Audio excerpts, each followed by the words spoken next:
ஹாலிடேஸ்னாலே அது நம்ம ஜிடி ஹாலிடேஸ் தான். GT Holidays, South India's #1 travel brand. You know you are special when you're with GT Holidays. போருக்காக America செய்யக்கூடிய செலவுகள் தான் குறிப்பா செய்தி சேனல்கள் எல்லாமே பேசுறாங்க.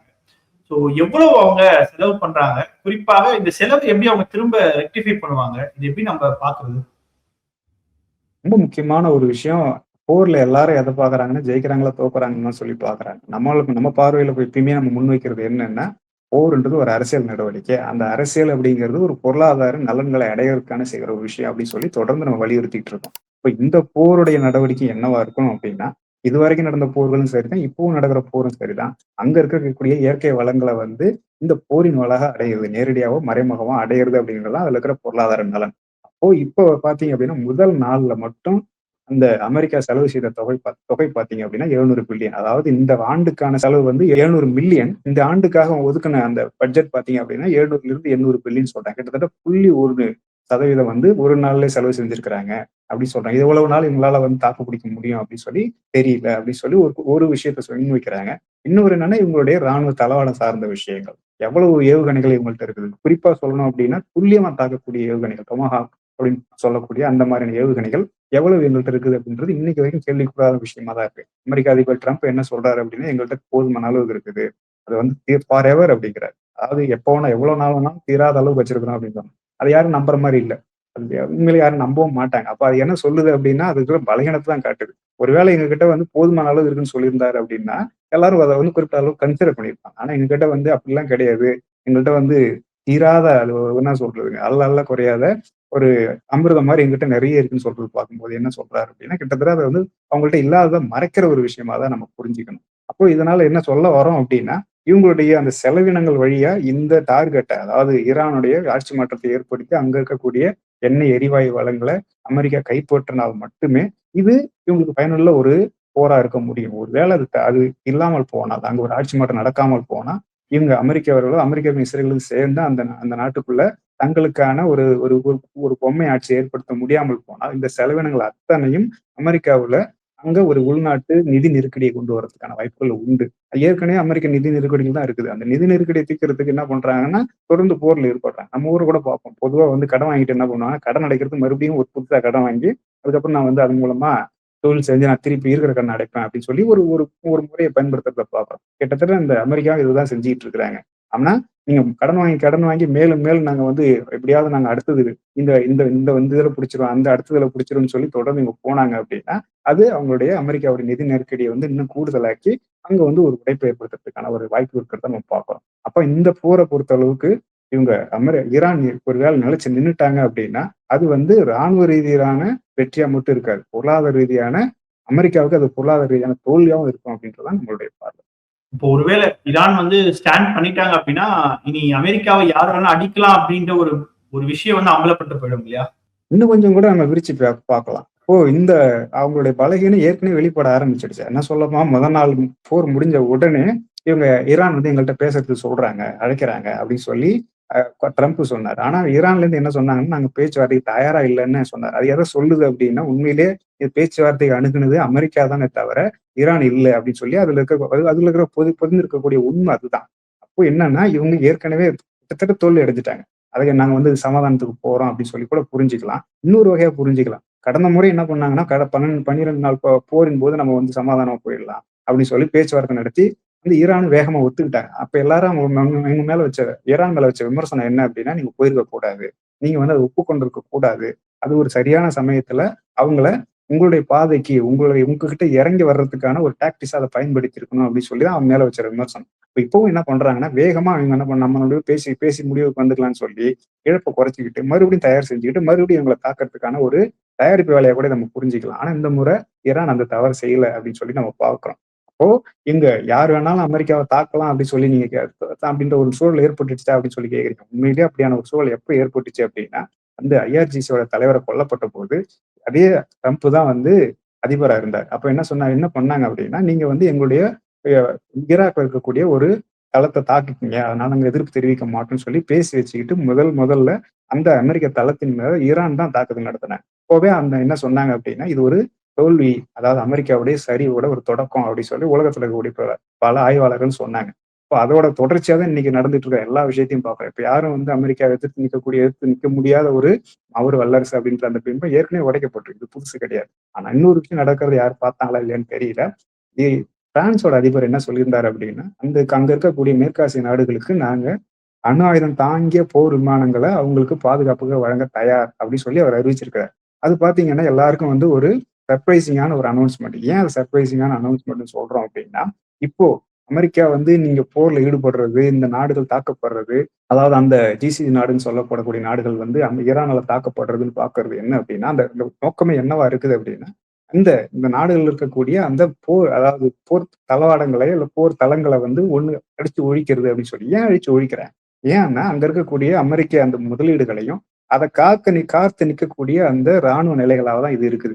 அப்போ அந்த ராணுவ நிலைகள் தகர்க்கப்பட்ட பிறகு, அந்த முதலீடுகள வந்து காக்கிறதுக்கான அந்த கட்டமைப்பு இல்லாமல் செய்யப்படும். இப்ப இல்லாம செய்யும்போது என்ன பண்றாரு அப்படின்னா, ஏற்கனவே கிட்டத்தட்ட இல்லாம ஆகிட்டு இருக்குது. அததான் பார்த்துட்டு இருக்கிறோம் நம்ம. கிட்டத்தட்ட செயலற்ற ஒரு தன்மைக்கு போயிடுச்சு. குவைத்து, இல்ல பஹ்ரைன் போன்ற அந்த முக்கிய ராணுவ தளங்கள், விமான தளங்கள் பார்த்தீங்கன்னா, செயலற்ற நிலைக்கு போயிடுச்சு. இந்த சூழலை பயன்படுத்திட்டு ஐரோப்பிய ஒன்றியத்தை சேர்ந்த பிரான்ஸ் என்ன சொல்லுதுன்னா, நான் உங்களுக்கு பாதுகாப்பு தரேன் அப்படின்னு சொல்லி அது ஒரு இண்டிபெண்டன்ட் வாய்ஸா பார்க்கிறோம். இது அமெரிக்காவுக்கு எதிரான இப்ப கேட்ட கேள்வியோட ஒரு சாரமே இதுல வெளிவரதை நம்ம பார்க்கிறோம். என்ன அப்படின்னா, இப்ப ஐரோப்பியில் இருக்கக்கூடிய நாடுகள் சொந்தமா தன்னுடைய நலனை முன்னெடுக்கிறதுக்கு தயாராகிட்டு இருக்கிறாங்க அப்படின்னு சொல்லி நம்ம இதை புரிஞ்சுக்கலாம். ஏன் அதை புரிஞ்சுக்கலாம் அப்படி சொல்றோம் அப்படின்னா, இப்ப அமெரிக்காவை பொறுத்த அளவுக்கு அங்க வந்து மூலதனம் இருக்குது. அதாவது ராணுவ கட்டமைப்பு இருக்குது அப்படின்றதுதான் அங்க இருக்க அவங்களுடைய பலம். அதே சமயத்துல சந்தைன்னு வந்துட்டா, அங்க யாரோட சந்தை? ஒண்ணு ஐரோப்பிய சந்தை, இல்லைன்னா வந்து ஆசியாவில் இருக்கக்கூடிய சீன இந்திய சந்தை தான். இந்திய ஒன்றியத்தையும் ஐரோப்பிய ஒன்றியத்தையும் அமெரிக்கா கட்டுப்பாட்டுல வச்சிருக்கிறதால தான், அந்த சந்தையை தன்னோட கட்டுப்பாட்டுக்குள்ள வச்சிருக்கிறதால தான் இங்க இருக்கக்கூடிய மேற்காசிய நாடுகள்லாம் அந்த அமெரிக்காவை பின்பற்றுவது, அவங்கள்ட்ட ஆயுதம் வாங்குறது, அவங்க வழியா இந்த சந்தையை வந்து அடையிறது அப்படின்ற ஒரு நிலைப்பாடு எடுத்திருக்கிறாங்க. ஒருவேளை அந்த அமெரிக்க பாதுகாப்பு கட்டமைப்பு உடைக்கப்பட்டு, அங்க ஐரோப்பிய ஒன்றியத்தோடைய அந்த சந்தை, இல்ல சீன சந்தையும் சேர்ந்து எல்லாரும் சேர்ந்து நமக்குள்ள நம்ம வந்து சந்தையை பிரிச்சுக்கலாம். உங்களுடைய உற்பத்தி எங்களுடைய சந்தைன்னு சொல்லி நமக்குள்ளே வச்சுக்கலாம். நம்ம வந்து அமெரிக்கா வெளியேற்றலாம் அப்படின்னு சொல்லி ஒரு முடிவு வந்தாங்கன்னா, அதோட விளைவு என்னவா இருக்கும்? அதுதான் நமக்கு நேர்ல பார்த்துட்டு இருக்கோம். அப்போ நீங்க கேட்ட கேள்வி என்ன அப்படின்னா, இப்போ இது ஒரு சாக்கா வச்சுட்டு எல்லாரும் வந்து அமெரிக்காவை சீண்டி பார்ப்பாங்களா அப்படின்னு கேட்டீங்க. ஏற்கனவே சீண்டிட்டு இருக்கிறாங்கன்றத நம்ம சொல்ல வர விஷயம். இல்ல அப்போ அமெரிக்காவினுடைய அந்த ராணுவ கட்டமைப்பே வந்து அந்த மக்களுக்கானது இல்ல, அவங்களுடைய அந்த பொருளாதாரத்தை வந்து காப்பாற்றிக்கிறதுக்காக தான். ஏன்னா நேற்றில இருந்து அமெரிக்கால இருக்கக்கூடிய பல ஊடகங்கள்ல பத்திரிகையாளர்கள்லாம் சொல்றது நம்மளுடைய காசு தான் அங்க செலவாகுது, ஏன் இஸ்ரேல் வந்து நேரடியா போக மாட்டாங்களா அப்படின்ற நிறைய விமர்சனங்களை வச்சிருந்தாரு. அது அதுல என்ன ஒளிவு மறைவு. இதுக்கு முன்னாடி பார்த்தீங்க அப்படின்னா, நம்மளுடைய மனித உரிமை மீறல், இல்ல வந்து அந்த நாடு ஒரு சர்வாதிகார நாடு அப்படின்னு சொல்லி, அத ஒரு என்ன சொல்றது, நாய வந்து நேரடியா இப்போ இந்த ஹிட்லர் காலத்துல சொன்னாங்க இல்லைங்களா? சாதாரணமா ஒரு நாய வந்து கொல்லாத, அந்த நாய்க்கு பைத்தியம் பிடிச்சுன்னு சொல்லிட்டு சுட்டு கொன்னுடு அப்படின்னு சொல்லி தான் அவங்க அப்போ அத கோயபல்ஸோட அந்த முறையா சொல்லுவாங்க பொதுவா. அததான் இவ்வளவு நாளா செஞ்சுட்டு இருந்தாங்க. அதாவது ஜனநாயக கட்சியை சேர்ந்த அந்த அவங்களுடைய நடவடிக்கை இந்த மாதிரியான ஒரு நடவடிக்கையா தான் இருந்தது. அப்ப இப்போ என்ன மாதிரி நடவடிக்கையா இருக்குன்னா, அப்படிலாம் எதுவும் இல்ல. ரொம்ப அந்த மாதிரி புலித்தோல் போற்றிய பசுவெல்லாம் இல்ல. நேரடியா என் புலிதான் இதுக்குதான் நான் போறேன்னு சொல்லி அறிவிச்சுட்டாங்க. இதுல வந்து இதுக்கு மேல சொல்றதுக்கு ஒண்ணும் கிடையாது. பகிரங்கமா அறிவிச்சுட்டு தான் என்ன சொல்றாங்க, நான் எதுக்கு போறேன் அப்படின்னா வெனிசுவேலோட எண்ணெய்க்காக தான் போறேன். இங்க வந்து ஈரானுக்கு போறது அப்படின்னா ஈரானுடைய வளங்களுக்காக தான் போறேன் அப்படின்றதுதான். ஆனா இந்த முறை அப்படி சொல்லல. ஒருவேளை வெனிசுவேலா மாதிரி பகிரங்கமா அறிவிக்காத வென்ற பிறகு என்ன சொல்லிருப்பான் பாருங்க, நம்மளுடைய ஈரானுடைய மொத்த சந்தை நமக்கு வந்துடுச்சு, அவங்களுடைய எண்ணெய் பூரா நமக்கு வந்துருச்சுன்னு சொல்லி கூட ஒருவேளை சொல்ல முயற்சி செஞ்சிருக்கலாம். ஆனா அது முடியாம போயிடுச்சு. அவங்க அது வெனிசுவேலா இல்லை இல்லையா? ஈரான் வெனிசுவேலா கிடையாது அப்படின்றதுதான் எல்லாருக்கும் தெரிஞ்ச விஷயம். இப்போ அதனாலதான் இவங்க அந்த பகிரங்கமா அறிவிக்காம இருக்கிறார். ஒருவேளை வெற்றி பெற்றிருந்தார் அப்படின்னா அதை பகிரங்கமா அறிவிச்சிருக்கலாம் ஒருவேளை. நிறைய தாக்குதல்களை நம்ம பார்க்கிறோம். குறிப்பாக வந்து பஹ்ரைன் மேல நடத்த தாக்குதலா இருக்கட்டும், கத்தார், குவைத், இந்த மாதிரி நிறைய நாடுகளை நம்ம பார்த்துக்கிட்டே இருக்கோம். இல்ல குறிப்பா நம்ம பார்த்தோம்னா யுஏஇ மேல வந்து அதிக அளவுக்கான தாக்குதல்களை அவங்க நடத்திக்கிட்டே இருக்காங்கன்னு பொழுது, யுஏஇ மேல ஏதாவது ஒரு கோபம் அப்படின்றது ஈரானுக்கு இன்னும் கொஞ்சம் அதிகமா இருக்கா இந்த இடத்துல அப்படின்ற கேள்வி இருக்கு. அதே போல இந்த விவகாரத்துல சவுதி அரேபியாவினுடைய பேரும் வந்து அடிக்கடி அடிபட்டே இருக்கு. அதனுடைய பின்னணியும் சொல்லுங்க. இப்போ இந்த தாக்குதல் தொடங்கும் பொழுது தொடர்ந்து அந்த அமெரிக்க அணி நாடுகளா இருக்கக்கூடிய Oman, Saudi Arabia, Kuwait, Bahrain, UAE போன்ற எல்லா நாடுகள் மீதும் தொடர்ந்து அந்த ராணுவ நிலைகள், நாடுகள் மீதும் சொல்லக்கூடாது, அந்த அங்க இருக்கக்கூடிய அமெரிக்க ராணுவ நிலைகள் மீது தாக்குதல் தொடுத்ததை நம்ம பார்க்கிறோம். அதன் பிறகு என்ன நடந்திருக்கு அப்படின்னா, சவுதி குறிப்பா எடுத்துக்கிட்டோம் அப்படின்னா, சவுதியில இருக்கக்கூடிய அமெரிக்க தூதரகத்தின் மேல நேரடி தாக்குதல் கொடுத்திருக்கிறாங்க. அதன் பிறகு அதுல முக்கியமான விஷயமா சொல்லப்பட்டது என்னன்னா, அவங்களுடைய எண்ணெய் சுத்திகரிப்பு நிலையம் மேல ஒரு தாக்குதல் நடந்தது. ஆனா அத ஈரான் வந்து நாங்க இந்த தாக்குதலை நடத்தல அப்படின்னு சொல்லி மறுப்பு தெரிவிச்சிருந்தாங்க. அதே போல கத்தார்லயும் பார்த்தீங்க அப்படின்னா, அந்த எரிவாயு உற்பத்தி செய்யக்கூடிய அந்த நிலை மீது தாக்குதல் நடத்தினாங்க. இப்ப 2 முக்கியமான நிலைகள் உலகத்துல 20 விழுக்காடு எரிவாயுவ வந்து ஏற்றுமதி செய்யக்கூடிய ஒரு நாடுன்னா அது இந்த கத்தார் தான். அதே போல உலகத்துல இருக்கிற முக்கியமான எல்லா பொருளாதாரங்களுக்கும் எண்ணெயை உற்பத்தி செய்யக்கூடிய நாடு பார்த்தீங்க அப்படின்னா சவுதி அரேபியா. அப்ப 2யும் குறிப்பிட தொடர்ந்து அந்த தாக்குதல் போது என்ன சொல்லியிருந்தாங்க அப்படின்னா, கத்தார் மேல இருக்கிற தாக்குதல மறுக்கல. யாரு? ஈரான் மறுக்கல. ஆனா சவுதியில இருக்கக்கூடிய அந்த எண்ணெய் சுத்திகரிப்பு நிலையத்தின் மேல தாக்குதல வந்து மறுத்திருக்கிறாங்க. ஆனா இன்னொரு செய்தி வந்திருக்கு. என்ன செய்தி வந்திருக்கு அப்படின்னா, மொசாத் அவங்களுடைய ஏஜென்ட்டுகள் அந்த சவுதி அந்த எண்ணெய் சுத்திகரிப்பு நிலையத்தின் மீது தாக்குதல் நடத்திருக்கலாம் அப்படின்னு சொல்லியிருக்கிறாங்க. அதே சமயத்துல அந்த யுஏஇ மற்றும் அந்த சவுதி அரேபிய பகுதிகளில் மொசாதோடைய அந்த ஏஜென்ட்டுகளை கைது செய்ததாகவும் செய்திகள், அதாவது சில செய்திகள் வெளியில் வந்திருக்கு. அப்போ இது வந்து இஸ்ரேலுடைய சீர்குலைவு வேலை அப்படின்னு சொல்றாங்க. அதன் பிறகு இன்னொரு விஷயத்த நம்ம தொடர்ந்து பார்த்தோம் அப்படின்னா, சவுதி அரேபியால இப்போ அந்த ராணுவ நிலைகள் மீது தாக்குதல் நடத்துறது கிட்டத்தட்ட நின்று போயிருக்குன்னு தான் சொல்லணும். அங்க எந்த தாக்குதல் வரல. அந்த தூதரகத்தின் மீது தான் தாக்குதல் நடத்தப்பட்டிருக்கே தவிர, அங்க இருக்கக்கூடிய அந்த அமெரிக்க தளத்தின் மீது தாக்குதல் வந்து கிட்டத்தட்ட நின்று போயிருக்கு. அதன் பிறகு அந்த கடும் எதிர்ப்பு பதிவு செஞ்சதுக்கு பிறகு சவுதி கூட புத்தின் பேசியிருக்கிறாரு. அதே சமயத்துல சீன வெளியுறவு அமைச்சர் பேசியிருக்கிறாரு. அப்போ இந்த அதன் பிறகு அவங்களோட நிலைப்பாடு அப்படிங்கிறது ரொம்ப ஒரு ஒரு ஒரு வகையான மௌனம் தான் அங்க நிலவுது. அப்போ சவுதி தான் அந்த தூண்டி விட்டாங்க அப்படின்னு சொல்லி ஏற்கனவே, அதாவது நீங்க தொடர்ந்து தாக்குதல் நடத்த சொல்லி ட்ரம்புக்கு அழுத்தம் கொடுத்ததா செய்தி வந்ததால சவுதி மேல கடுமையான குற்றச்சாட்டுகள் வந்தது. ஆனா சவுதி அதை மறுத்திருக்கு. நாங்க அப்படி செய்யவே இல்லை. அப்படியான ஒரு விஷயத்த நாங்க செய்யல அப்படின்னு சொல்லி. அப்போ அதையும் இந்த மொசாத் ஏஜென்ட்டுகள் வந்து அங்க வந்து கைது செய்யப்பட்டு சேர்த்து வச்சு பார்க்கும்பொழுது, இது வந்து சவுதி மற்ற நாடுகளை வந்து இந்த போர்ல உள்ள கொண்டு வர்றதுக்கான ஒரு உத்தியா நம்ம புரிஞ்சுக்கலாம். இது சவுதி சார்ந்த விஷயத்த நம்ம இப்படி புரிஞ்சுக்கலாம். 2வது என்னன்னா, யுஏஇ தொடர்ந்து தாக்கப்பட்டதா சொன்னாங்க. அங்க தாக்கப்பட்டது என்ன அப்படின்னா, அமேசானுடைய அந்த டேட்டா சென்டர் மேல கடுமையா தாக்கியிருக்காங்க. அங்க இயங்கக்கூடிய அந்த சிஐஏ ஏஜென்ட்டுகள் மேல தாக்குதல் நடத்திருக்கிறாங்க. அவங்க தங்கியிருந்த அந்த தங்கு விடுதிகள் மேல தாக்குதல் நடத்திருக்கிறாங்க. மற்ற பகுதிகளில் விழுந்த தாக்குதல் பார்த்தீங்கன்னா, இவங்க ஏவப்பட்ட ஏவுகணைய அங்க இருக்கக்கூடிய எதிர்ப்பு அமைப்புகள் வந்து தடுத்து நிறுத்தும்போது அதோட அந்த உதிரி பாகங்கள் விழுந்ததால ஏற்பட்ட இழப்பு தானே தவிர, மற்றபடி எந்த ஒரு அதாவது மக்கள் வாழும் பகுதிகள் மேல தாக்குதல் நடத்தப்பட்டதா இதுவரைக்கும் எந்த செய்திகளும் இல்லை. முக்கியமான விஷயம் என்ன அப்படின்னா, அந்த விமான நிலையத்தின் மீது, அதாவது உலகத்துல முக்கியமான அதிக போக்குவரத்து நடக்கக்கூடிய ஒரு முக்கியமான விமான நிலையம்னா அது யுஏஇ விமான நிலையம் தான். அங்க தாக்குதல் நடத்தப்பட்டது கிட்டத்தட்ட அவங்க மேல ஒரு பொருளாதார தாக்குதல் நடத்தப்பட்டதா கருதப்பட்டுச்சு.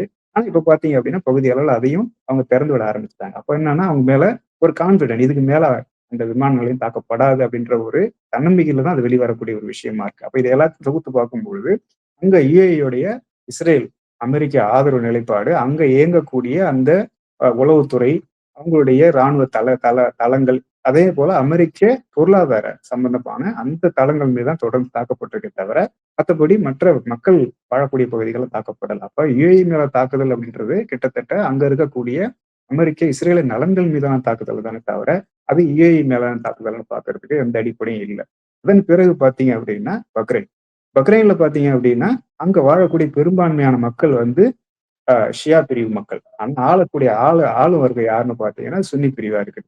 அப்போ அங்கதான் அதிகமான தாக்குதலை பார்க்கிறோம். அங்கதான் அந்த அமெரிக்காவுடைய 5th ஃபிளீட்னு சொல்லக்கூடிய அந்த நேவியோடைய தலைமையகம் அங்க இருக்குது. அவங்களோட நோக்கம் என்னவா இருக்குது அப்படின்னா, அங்க அந்த தலைமையகத்தை முழுக்க செயலற்றதா மாற்றுறது அப்படின்றதுதான் அவங்களுடைய நோக்கமா இருக்கு. அங்க மக்கள் எதிர்ப்பு, அதாவது போராட்டங்கள் ஈடுபட்டதாகவும், அது அரசு ஒடுக்கப்பட்டதாகவும், அந்த ஜிசிசின்னு சொல்லக்கூடிய அந்த இஸ்லாமிய நாடுகளுடைய கூட்டமைப்பு ஒன்னா சேர்ந்து அந்த போராட்டக்காரர்களை ஒடுக்குறதுக்கான ஏற்பாடுகளை செய்யறதாகவும் தகவல் வந்திருக்கு. அப்போ இது ஒரு விஷயமா பாக்குறேன். இப்ப கொஞ்ச நேரத்துக்கு முன்னாடி பேசும்போது என்ன சொன்னோம் அப்படின்னா, ஈரான்ல ஒரு மக்கள் கிளர்ச்சியை உருவாக்குறது அப்படிங்கிறது அமெரிக்காவுடைய ஸ்ட்ராட்டஜியா இருக்கு. இப்ப ஈரானுடைய ஸ்ட்ராட்டஜி என்னவா இருக்குது அப்படின்னா, பக்ரைன்ல இருக்கக்கூடிய ஷியா பிரிவு மக்களுக்கு அவங்க அந்த தாக்குதலின் மூலமா ஒரு உந்துதலை கொடுத்து அங்க ஒரு உள்நாட்டு கலவரத்தையோ இல்ல ஒரு குழப்பத்தை ஏற்படுத்துறதுக்கான ஒரு நோக்கமா கூட இருக்கலாம். ஏன்னா போர் நடவடிக்கை அப்படிங்கிறது நீங்க எதிரி ஒரு நகர்வு செய்யும் போது அது எதிரான நகர்வு அப்படிங்கிறது இயல்பான ஒரு விஷயம். அப்ப இவங்க நல்லவங்க அவங்க கெட்டவன்னு பார்க்கக்கூடாது. போர்ல யார் பேக்குறாங்க யார் ஜெயிக்கிறாங்க அப்படின்றதுதான் பொதுவா முன்வைக்கக்கூடிய அந்த ஒரு டாக்டிக்ஸ், அதாவது உத்தியை பயன்படுத்துவாங்க. அப்போ அந்த வழியில பார்க்கும்பொழுது பக்ரைன்ல இந்த மாதிரி ஒரு ஆட்சி மாற்றத்துக்கு ஈரான் முயற்சி செய்யறதா கூட இதை நம்ம புரிஞ்சுக்கலாம். அதன் பிறகு வந்து குவைத்துல பாத்தீங்க அப்படின்னா ஒரு போர் விமானங்கள் வந்து சுட்டு வீழ்த்தப்பட்டதா தகவல் வந்தது. அதாவது யாரு சுட்டு வீழ்த்தினாங்க அப்படின்னா, ஈரான் சுட்டு வீழ்த்திருந்தா எல்லாரும் சொன்னாங்க. ஆனா அமெரிக்கா என்ன சொல்லியிருக்கு அப்படின்னா, அந்த 3 போர் விமானங்களும் தவறான, அதாவது நட்பு நாடுகளுடைய போர் விமானத்தை எதிரி நாடுகளின் போர் விமானமா கருதி என்ன பண்ணிருக்காங்க அப்படின்னா சுற்றி வைத்திருக்கிறாங்க அப்படின்னு சொல்லி அவங்க சொல்லியிருக்கிறாங்க. இதுல எது உண்மை எது பொய் அப்படின்னு யாருக்குமே தெரியல. அப்போ உண்மை என்னவா இவங்க ஈரான் தரப்புல நின்று ஆய்வு செய்யக்கூடிய ஆட்கள் என்ன சொல்றாங்க அப்படின்னா, S-300 அந்த சிஸ்டம் பாத்தீங்கன்னா ஒரே நேரத்துல பல போர் விமானங்களை எதிர்கொள்ளக்கூடிய தன்மை கொண்டது. அதே சமயத்துல அந்த தூரம், அதாவது அந்த விமானங்கள் இருக்க தூரமும் அந்த ஈரான் இருக்கக்கூடிய தூரமும் பாத்தீங்கன்னா 300 கிலோமீட்டர்கள். அப்ப 300 கிலோமீட்டர் அப்படிங்கிறது பாத்தீங்க அப்படின்னா இவங்களுடைய அந்த S-300 தாக்குதல் எல்லைக்கு உட்பட்ட பகுதி தான். அதனால வந்து இது சுட்டு வீழ்த்தப்பட்டிருக்கலாம் அப்படின்னு சொல்லி முதல் கருத்து. 2வது கருத்து என்ன சொல்றாங்க அப்படின்னா, சர்ப்ரைஸா இவங்க கடந்த முறை என்ன அறிவிச்சிருந்தாங்க, ஈரான் அறிவிச்சிருந்தாங்க அப்படின்னா, கடல், வான் மற்றும் தரை வழின்னு சொல்லி எல்லா வகையிலும் நாங்க தாக்குவோம் அப்படின்னு சொல்லியிருந்தாங்க. அப்போ அவங்கள்ட்ட இருக்கக்கூடிய ஒரு போர் விமானங்களை நீங்க வந்து வழியா வந்து இந்த 3 விமானங்களையும் சுட்டு வைத்திருக்கலாம் அப்படின்னு சொல்லி இன்னும் ஒரு கருத்து நிலவுது. ஆனா மற்றவங்க என்ன சொல்றாங்கன்னா, அது ரொம்ப கடுமையான ரொம்ப சேலஞ்சிங்கான ஒரு பகுதி. ஆனா இது வந்து ஃப்ரெண்ட்லியான அந்த ஃப்ரெண்ட் ஆஃப் போரா, அதாவது எதிரியா நட்பு நாட்டு போர் விமானமான்னு தெரியாத காரணத்தால சுட்டு வீழ்த்தப்பட்டிருக்கலாம் அப்படின்னு சொல்லி மறுதரப்பு சொல்லுது. அந்த அளவுக்கு வந்து ஈரானுக்கு அந்த வலிமை இல்ல.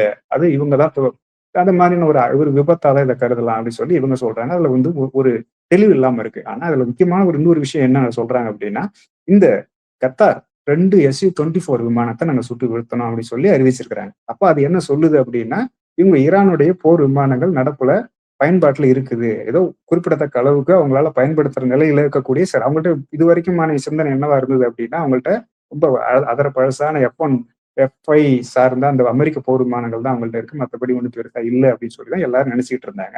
ஆனா இந்த தகவல்கள் என்ன சொல்லுதுன்னா, அவங்கள்ட்ட இந்த மாதிரியான போர் விமானங்கள் எதிர்த்து நிக்கிறதுக்கும், அதாவது எதிரிகளை வந்து எதிர்கொள்றதுக்குமான போர் விமானங்கள் ஒரு சிலது இருக்கலாம் அப்படின்ற ஒரு உண்மை வெளியில வந்திருக்கு. அதன் அடிப்படையில பார்க்கும்போது இவங்க, அதாவது ஈரானை சேர்ந்த போர் விமானங்கள் அமெரிக்க போர் விமானங்கள் எதிர்கொண்டிருக்கலாம் அப்படின்னு சொல்லி நான் ஊகிக்கலாமே தவிர உண்மை என்ன நமக்கு தெரியாது. அது யார் சொல்றது, இது ரொம்ப பொறுமையாதான் அதுக்கான தகவல்கள் வெளியில வரும். இதுதான் மொத்த இந்த நாடுகளை பொறுத்த அளவுக்கு, அதாவது இந்த அங்க மேற்காசியாவில் இருக்கக்கூடிய இந்த இஸ்லாமிய நாடுகளை பொறுத்த அளவுக்கு நடந்த நிகழ்வுகள். ஆனா இந்த நிகழ்வு நடந்ததுக்கு பிறகு என்ன பண்ணியிருந்தாங்க அப்படின்னா, எல்லாரும் சேர்ந்து நாங்க ஈரானை எதிர்கொள்வோம் அப்படின்னு சொல்லியிருந்தாங்க. ஆனா அதன் பிறகு பாத்தீங்க அப்படின்னா எந்த ஒரு நகர்வோ, எந்த மாதிரியான அதாவது எந்த மாதிரியான ஒரு அறிவிப்போ எதுவும் இல்லை. அப்போ இந்த சீர்குலைவு சார்ந்த அந்த செய்தி, அதன் பிறகு ரஷ்ய அதிபர் பேசின எல்லா வெளியுறவு அமைச்சர்களோடையும், கத்தாரோடையும், சவுதி போன்ற நாடுகளோட பேசினது, அதன் பிறகு சீன வெளியுறவு அமைச்சர் பேசினது, இது எல்லாத்தையும் தொகுத்து பார்க்கும் பொழுது ஒரு தணிக்கிறதுக்கான, அதாவது ஈரானுக்கு எதிராக நகராகும் வகையில தணிக்கிறதுக்கான ஒரு முன்முயற்சி நடந்துகிட்டு இருக்கு. அது எவ்வளவு தூரம் போகும் அப்படின்றத நம்ம பொறுத்து இருந்து தான் பார்க்கணும் இந்த விஷயத்தை. தொடர்ந்து பேசுவோம். பல்வேறு கேள்விகளுக்கு மிக ஆழமாக பதிலளித்தமைக்கு நன்றி. Holidays-nale அது நம்ம GT Holidays தான். GT Holidays, South India's #1 travel brand. You know you are special when you're with GT Holidays. மின்னம்பலம்.com தமிழின் முதல் மொபைல் பத்திரிகை.